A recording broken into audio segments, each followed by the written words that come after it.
You are looking at Julian's pronunciation guide, where we look at how to pronounce better some of the most mispronounced words in the world, like this other curious word. But how do you say what you're looking for today?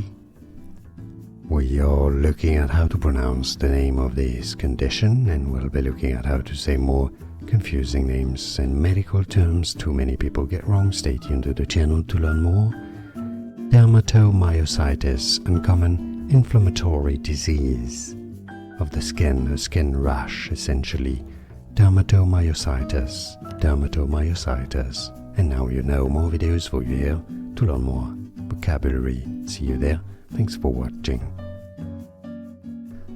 Here are more videos on how to pronounce more confusing words and names too many mispronounced. Like this video if you found it useful. I appreciate your support. I'll see you soon and thanks for watching.